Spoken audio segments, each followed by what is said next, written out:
My child, you keep asking me for another sign. But what if the answer you've been waiting for has already been sitting quietly in front of you? Not hidden, not buried, not locked behind some mystery you haven't figured out yet. Just sitting there, waiting for you to finally trust what you already know. I know what you've been doing. You've been praying the same prayer again. Not because you haven't heard anything, but because what you heard scared you a little. So you asked again, and again. You told yourself you just need to be sure. You told yourself one more confirmation would make you brave enough. One more sign would remove the doubt. One more word from me, and then, finally, you'd be ready. But let me ask you something, and I want you to be honest with yourself right now. How many signs have I already given you? Think about it. Because I have a feeling the number is higher than you'd like to admit. And that's okay. I'm not angry. I'm not frustrated. I'm not keeping score. But I need you to hear something tonight that most people walk right past. Something that explains why you feel stuck. Why you keep circling the same question. Why the peace you're looking for hasn't landed yet, even after all those prayers. It's not what you think. It's deeper than that. And before we're done here, you're going to understand exactly what's been happening inside you. You're going to see a pattern you haven't noticed, and you're going to realize that the thing holding you back was never a missing sign. It was something else entirely. Stay with me. Picture this for a moment. You're lying in bed. The house is quiet. Everyone else is asleep. And your mind starts doing that thing it does. It starts replaying the decision. You run through it one more time. You weigh the options again. You imagine what could go wrong. You imagine what could go right. And then, right when you're about to land on an answer, a little voice whispers, "But what if you're wrong?" And just like that, the whole thing resets. You roll over, you pick up your phone, you scroll for a few minutes without really reading anything. Then you put it down and stare at the ceiling. The same ceiling you've been staring at for weeks. I see that moment. I'm in that room with you, and I want you to know something. That moment, the one that keeps repeating, is not confusion. It's not because you don't know the answer. It's because you are afraid to trust the one you already have. But most people never realize that. Most people think the problem is still the decision. They think if they just had a little more clarity, they'd move. If they just felt more certain, they'd step forward. If they just got one more sign from heaven, everything would click into place. But that's not the real reason you're stuck. And the real reason? It's going to surprise you, but I need to show you something about yourself first. Let me show you what I mean. You open your Bible in the morning, hoping that one verse will jump off the page and settle everything. You flip through the pages slowly, almost holding your breath, waiting for that lightning bolt of confirmation. And sometimes, a verse does catch your eye. It feels right. It feels like it was written just for you. But then an hour later, the doubt comes creeping back. And you think, maybe I just wanted to see that. Maybe I read into it. So the search continues. You type something into the search bar at midnight. Maybe it's a question you've already searched before. How do I know if God is telling me to move? Or, what does it mean when God is silent? And you scroll through the results, reading the same kinds of answers, hoping that this time one of them will feel like it was written for your exact situation. But it never quite does. So you close the tab and sit there for a moment, feeling the same way you did before you opened it. You listen to another sermon, not because you're hungry to learn something new, but because you're hoping the pastor will say the exact sentence you need to hear. You're scanning every message for your answer, and when you hear something close, your heart beats a little faster, but it's never quite specific enough. So you keep looking. You've asked a friend the same question more than once. Maybe you asked it differently each time so it wouldn't seem obvious. But deep down, you weren't looking for their opinion. You were looking for someone to tell you what you already feel, but are too afraid to say out loud. You've written the pros and cons list, maybe more than once, maybe 3 times. And here's the thing, the pros side is longer every time, but the cons side has that one heavy item on it, the one you can't shake, the one that whispers, but what if it doesn't work out? And that one item outweighs everything else. Not because it's bigger, but because it's louder. Dear one, I see you doing something else too. You refresh your email hoping something will appear that changes the situation. You check your phone, not because you're expecting a specific message, but because you're hoping something, anything, will shift. You open a notebook, write a few thoughts, then close it again, because the thoughts just go in circles. You stand in the shower, and the water is running, but your mind is somewhere else entirely. You're rehearsing conversations you haven't had yet. You're imagining outcomes that haven't happened. You're trying to feel what it would be like to choose one direction, and then the other, and then back again. And by the time you step out, nothing has changed except the water has gone cold. You pray the same prayer at night, almost word for word. God, please show me. God, please make it clear. God, please give me peace about this. And the prayer is real. The heart behind it is sincere.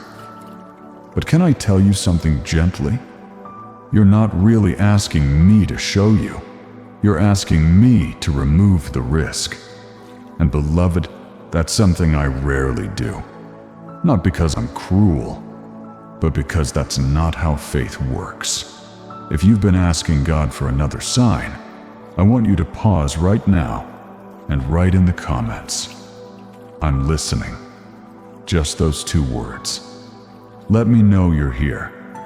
Let me know this is reaching you. Because what I'm about to share with you next is the part most people miss.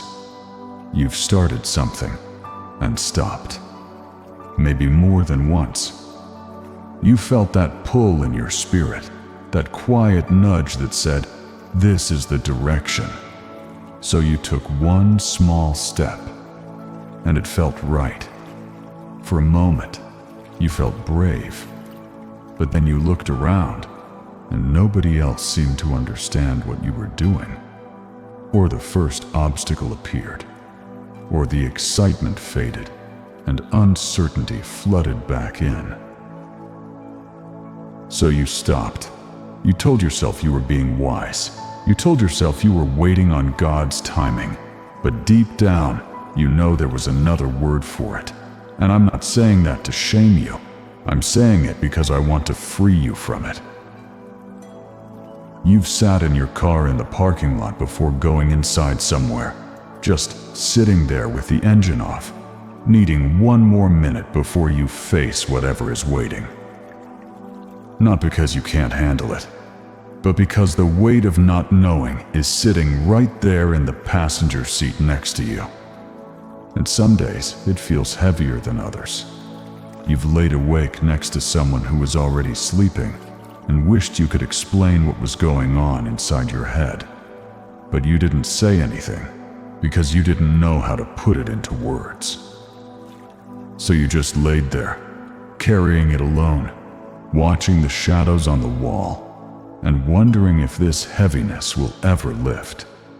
You've walked around the house looking for something, then stopped in the middle of a room and realized you forgot what you were looking for.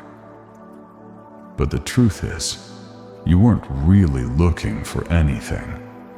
Your body was moving because your mind needed somewhere to go. You've watched other people make bold moves and wondered why it looks so easy for them. You've seen someone start the thing you've been thinking about and felt a strange mix of happiness for them and sadness for yourself. Not jealousy exactly, more like a quiet ache that whispers, "Why can't I just do that?" You've read old messages, scrolled back through conversations, hoping to find something you missed, a clue, a word, something that would confirm what you're feeling or talk you out of it, and you didn't find it, because the answer was never in those messages. Hear me carefully. I'm not listing these things to make you feel exposed. I'm listing them because I want you to know that I see you. Every anxious moment, every circular thought, every quiet night where you ask the same question one more time. I was there for all of it. Here's what most people never notice. You keep asking me for direction, but you haven't obeyed the last thing I already told you. You're standing at a door I already opened, asking me to open another one. You're holding a key I already placed in your hand, asking me for a different key. And I love you too much to give you another sign when the last one is still sitting unused. Something deeper is happening here though, something most people won't talk about. And I need to take you somewhere to help you see it. There was a man in the Bible who did exactly what you're doing right now, and his story is going to surprise you. Not because it's unfamiliar, but because it's going to feel like looking in a mirror. His name was Gideon. Now, before I tell you what happened, I want you to understand something. Gideon was not a coward. He was not weak. He was not faithless. He was a real person with real fears, facing a real situation that felt completely overwhelming, just like yours. When I came to Gideon, his people were being crushed. The Midianites swept through the land like locusts. They destroyed the crops. They stole the livestock. They left nothing. For 7 years, the people of Israel hid in caves and mountain shelters just to survive. There was no food. There was no safety. There was no hope.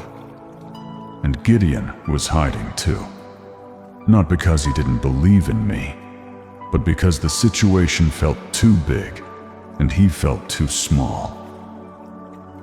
And here's the part that changes everything. But I'm going to hold it for just a moment, because I need you to feel what Gideon felt before I show you what he discovered. Gideon was threshing wheat in a wine press. Think about that. A wine press is a pit in the ground. You thresh wheat out in the open, where the wind can carry the chaff away. But Gideon couldn't do it in the open. He was doing his work in a hole because he was afraid the enemy would see him. He was surviving, barely, and he was doing it in secret. Have you ever felt like that? Like you're going through the motions, but you're hiding? Like you're doing what you need to do, but you're crouching low, hoping nobody looks too closely. I see you in your own kind of wine press. Maybe it's the job you're stuck in, doing work that doesn't match who you are. Maybe it's a relationship you've been enduring instead of living in. Maybe it's a calling you've been whispering about but never saying out loud. Maybe it's the business you keep researching but never starting. Maybe it's the conversation you keep rehearsing but never having. You're surviving, but you're hiding. And then I showed up. I walked right up to Gideon in that pit, and I said something that made no sense to him at all. I said, "The Lord is with you, mighty warrior." Mighty warrior. This man was hiding in a hole. He hadn't won a single battle. He hadn't led anyone anywhere. He was threshing grain in secret like a man on the run. And I called him a mighty warrior. Do you know why? Because I don't name you for where you are. I name you for who you're becoming. And I've been saying something similar to you. Maybe not in those exact words. But I've been speaking over your life a name that doesn't match your circumstances yet. And it confuses you. Because you look at your situation and think, that can't be right. I'm not ready. I'm not qualified. I'm not strong enough. But hear me. I didn't call Gideon mighty because he felt mighty. I called him mighty because I was about to move through him, and his feelings had nothing to do with it. And what Gideon said back to me is something you've probably said too. He looked at me and said, "But Lord, how can I save Israel? My clan is the weakest, and I am the least in my family." He didn't argue with arrogance. He argued with honesty. He genuinely believed he was the wrong person for the job. He looked at his family name and saw nothing impressive. He looked at his resources and saw nothing sufficient. He looked at himself and saw a man hiding in a hole. Sound familiar? But here's what I told him, and here's what I'm telling you right now. I will be with you. That's it. I didn't give him a detailed battle plan. I didn't promise him the fear would go away. I didn't show him the ending. I just said, I will be with you. And that was supposed to be enough. But for Gideon, like for you, it wasn't. Not yet. Now here's what Gideon did next. And this is the part that's going to feel personal. He asked for a sign. He said, "God, if you're really going to use me, show me a sign." So I gave him one. I sent fire from a rock and consumed his offering right in front of his eyes. The meat and the bread burst into flame the moment the angel's staff touched them. And then the angel vanished. That should have been enough, right? Fire from heaven, a supernatural visitor, right there in the wine press. No question about what just happened. But Gideon did something incredible. He asked for another sign. He put out a fleece, a piece of wool, and said, "God, if you're really with me, make this fleece wet and the ground dry in the morning." And I did it. He woke up and wrung out enough water to fill a bowl, while the ground around it stayed perfectly dry. And then, and this is the part that should stop you in your tracks, he asked for another sign. He said, "Don't be angry, God, but can you do it one more time? Only this time, make the fleece dry and the ground wet." And because I loved him, because I understood his fear, I did it again. 3 signs. Fire from heaven, wet fleece on dry ground, dry fleece on wet ground. And do you know what I want you to see? Even after 3 undeniable signs from God, Gideon was still afraid. The signs didn't remove the fear. They confirmed the calling, but the fear was still there, sitting right next to the obedience, like an uninvited guest that refuses to leave. And this is the truth that most people walk right past. Signs don't remove fear. They never have. They never will. You think one more confirmation will make the anxiety disappear. But it won't. It will simply give you one more thing to doubt later. Because fear doesn't operate on evidence. Fear operates on what if. And no matter how many signs I give you, fear will always find another what if to whisper. That's what's been happening to you, isn't it? You've received signs. Maybe not fire from heaven, but quiet ones. A peace that settled over you during prayer. A verse that hit you right in the chest. A door that opened at the strangest time. A stranger who said something they couldn't have known to say. And each time you felt it, you knew. But then the fear came back and told you it wasn't enough. My child, it was enough. You just didn't trust it. If this message feels personal right now, if something inside you is saying, "He's talking to me," write in the comments, "He knows." Just 2 words. Let that be your prayer right now. Now I want you to see something else. Something about what Gideon discovered that most people skip right over. Remember that scene I described earlier? You, lying in bed, the house quiet, your mind running through the same decision one more time. Let me take you back there for a moment, because now I want you to see it differently. You're not lying there because you're lost. You're lying there because you're standing at the edge of something real. And real things are terrifying. You're not confused, beloved. You're on the edge of brave. The reason your mind won't stop circling this decision is not because you lack information.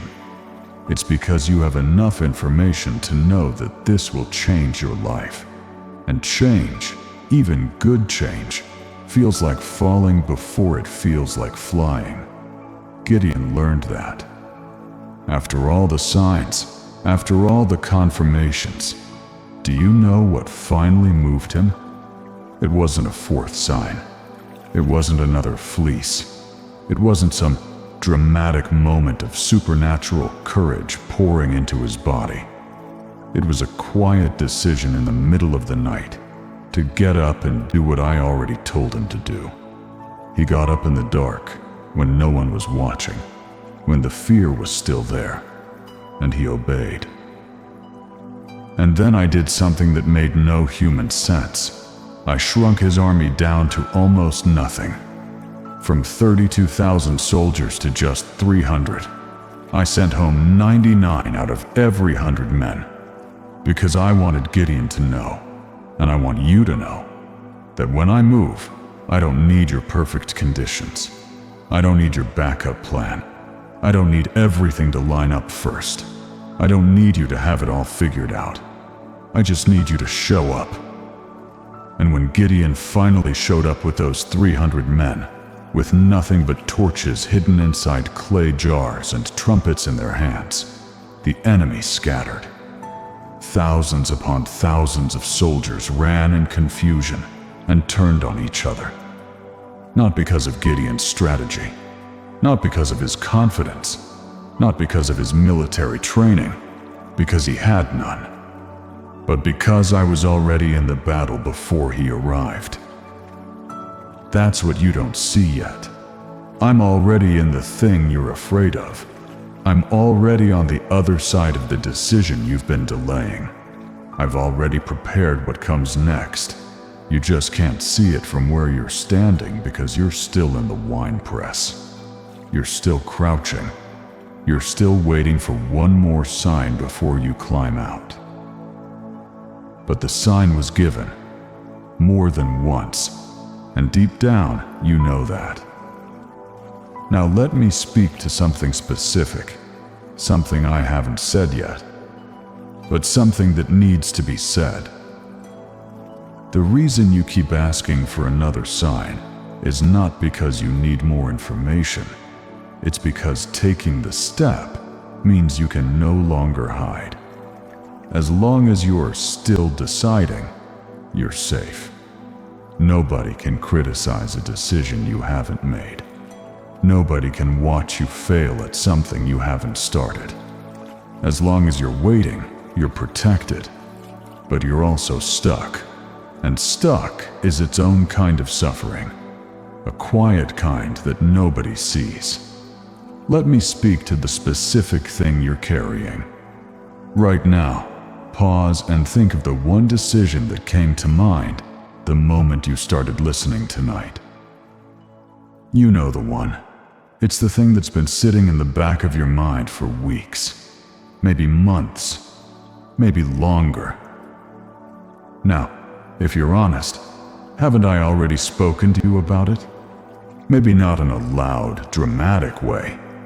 Maybe it was a quiet knowing, a gentle pull, a verse that made your eyes sting, a conversation that felt too specific to be coincidence, a door that opened and you pretended not to notice because walking through it meant leaving something familiar behind. Write one word in the comments right now, the decision you've been delaying. Just one word. Say it out loud for the first time.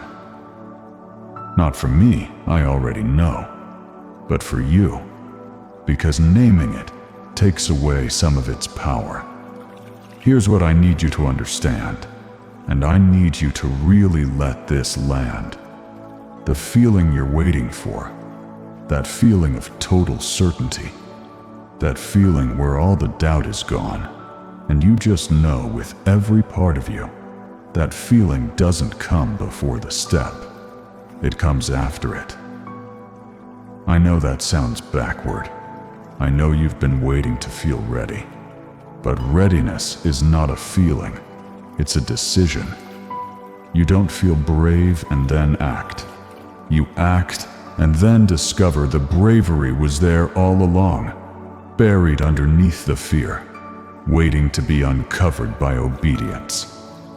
Think about the first time you drove a car. Your hands were shaking on the wheel. Or the first time you walked into a room full of strangers and had to introduce yourself. Your voice was thin. Or the first time you said something honest that you couldn't take back. Your heart was pounding. You weren't ready. You didn't feel certain. But you did it anyway. And on the other side, you realized you were more capable than you thought. Faith works the same way. It's not the absence of fear. It's the decision to trust me more than you trust the fear. And right now, you're standing at that exact crossroads. Fear is on one side telling you to wait. Faith is on the other side telling you to move. And they're both loud. But only one of them is telling you the truth. My child, I want to show you something else about what's really happening inside you, because there's a layer to this that goes even deeper than fear. You're not just afraid of making the wrong decision. You're afraid of what happens if you make the right one. Because the right decision means change. It means stepping into something new. It means letting go of something old. And even when the old thing is painful, at least it's predictable. At least you know what to expect. At least the suffering is familiar. You've been choosing predictable pain over uncertain freedom. And you've called it wisdom. You've called it patience. You've called it waiting on God. But sometimes, and hear me clearly, sometimes waiting is just another word for hiding. And I didn't design you to hide in the wine press forever. I designed you for the open field, for the battle that's already been won, for the life that's waiting on the other side of your yes. Let me take you back to that room one more time. You're lying in bed. The house is still. The clock on the wall is ticking. And the decision is there, right where it always is. Sitting on your chest like a weight you've grown so used to carrying that you've forgotten what it feels like to breathe without it. But this time, instead of running through the options again, I want you to try something different. Instead of asking me what to do, ask yourself this: what have I already been told? Let the answer come. Don't push it away. Don't qualify it. Don't add a but to the end of it. Just let it sit there in the quiet, because I think you already know. I think you've known for a while, and I think the reason you keep asking is not because the answer is unclear, but because the answer requires something from you that feels too big.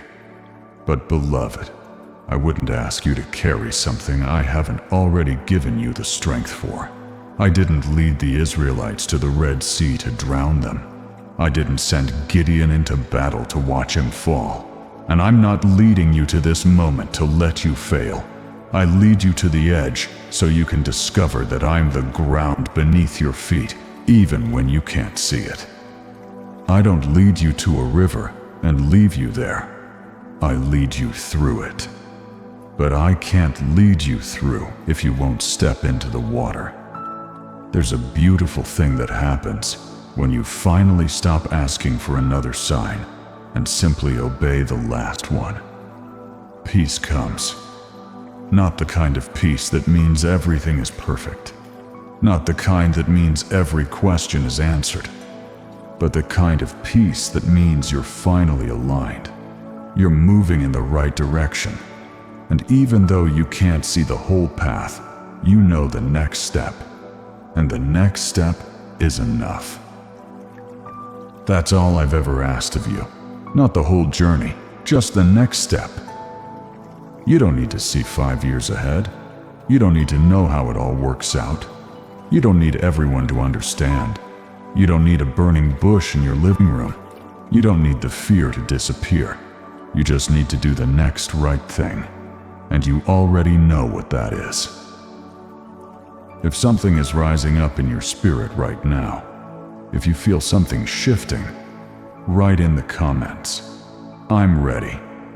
Those 2 words are enough. They're more than enough. Dear one, let me tell you what I see when I look at you right now. I don't see someone who lacks faith. I see someone whose faith has been wrestling with fear, and the wrestling itself is proof that faith is still alive. A person without faith wouldn't be here right now. A person without faith wouldn't have prayed those prayers, searched those scriptures, or listened this long. The fact that you're still asking means you're still believing. You just need permission to trust what you already believe. So here is your permission, not from a sermon, not from a sign, from me. Move. I want to leave you with something tonight. Not a command, not a challenge, just a quiet truth that I hope follows you into tomorrow and the day after that. You have been seen. Not just tonight, every night, every sleepless hour, every anxious thought that spiraled at 2 in the morning, every prayer that felt like it bounced off the ceiling, every tear you wiped before someone noticed, every time you smiled and said you were fine when you weren't, every Sunday morning when you worshiped with a heavy heart and nobody knew. I was there. I saw all of it. And I loved you through every single moment. And I wasn't silent during any of it. You just weren't ready to hear what I was saying, because what I was saying required you to believe something radical. That you're ready. Not perfect. Not fearless. Not fully prepared. Just ready. Ready the way Gideon was ready. Standing in the dark with a torch and a clay jar, and 300 men against an army of thousands, and absolutely no guarantee except my presence.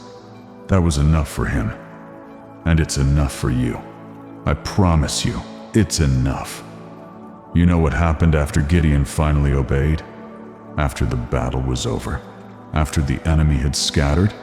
After the dust had settled? He didn't say, "I wish I had waited longer." He didn't say, "I should have asked for a 4th sign." He looked back at the wine press where he'd been hiding, and he could barely recognize the person he used to be. Because obedience doesn't just change your circumstances, it changes you. And the you on the other side of this step is someone you haven't met yet. but I have, and I like who you're becoming. So tonight, when you lie down for the last time, and the house gets quiet, and the decision comes floating back like it always does, I want you to hold it gently. Don't wrestle with it. Don't analyze it one more time. Don't ask me for another sign. Just say, I trust you. And then tomorrow, take one small step. Not the whole journey, not the final destination. Just one step. Send the message. Make the call. Fill out the form. Have the conversation. Open the door. Submit the application. Say yes. Say no. Write the letter. Book the appointment. Whatever the step is, take it. Take it while the fear is still there. Take it with trembling hands if you have to. Because on the other side of that step, I'm already there. I've been there for a long time, actually. Waiting for you. Not with a test. Not with a trap. Not with disappointment. But with more goodness and more purpose and more life than you can imagine from where you're standing right now. You don't need another sign, my child. You need the courage to trust the ones you've already been given. And that courage, you already have it. It's been sitting quietly inside you this whole time. Right next to the answer you've been searching for. Right next to me. Now go. Not in fear, not in certainty, but in faith. Quiet, stubborn, trembling faith. The kind that moves forward even when it doesn't understand. The kind that trusts the Father more than it trusts the feeling. That's the faith that changes everything. And I'll be with you every single step.